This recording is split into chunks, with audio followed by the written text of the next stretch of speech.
Eux aussi aimeraient être clairement soutenus par l'État, les chapelles d'Arblay. Le seul candidat à la reprise du site, Fibre Excellence, avait accepté fin décembre d'attendre 5 mois supplémentaires pour boucler son projet, dans l'attente de 27 millions d'euros. Là aussi, on parle de gros chiffres promis par la Banque publique d'investissement. La BPI devait s'exprimer mardi dernier. On parle désormais de vendredi. Une semaine cruciale pour l'avancée du dossier. Stéphane Girin avec Olivier Flavien. La semaine dernière, lors de son intervention télévisée, Emmanuel Macron a été interrogé par Sophie Binet sur différents plans sociaux et entreprises en difficulté. La secrétaire générale de la CGT a notamment évoqué Chapelle d'Arblay.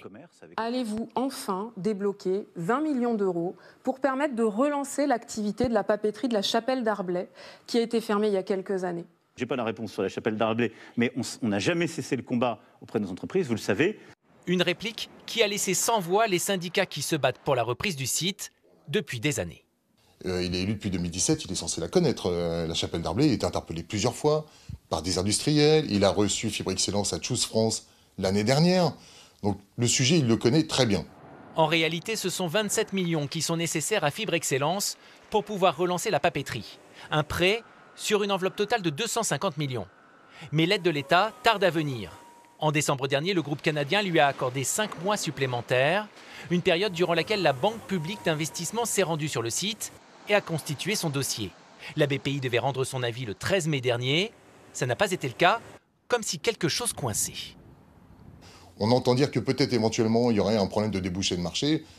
Il faut aller chercher les vrais experts. Si on va chercher chez la concurrence des réponses pour savoir si on peut, oui ou non, démarrer Chapelle et qu'il y aurait un marché derrière.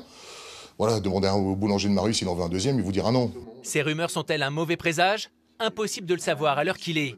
Il faut donc attendre la réponse de la BPI qui devrait tomber selon la CGT en fin de semaine. J'espère que vendredi on aura un grand oui en disant bon bah ok allez-y.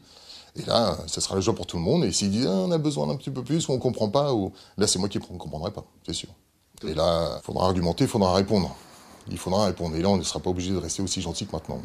Contacté, la métropole de Rouen dit ne pas avoir d'informations précises sur la date.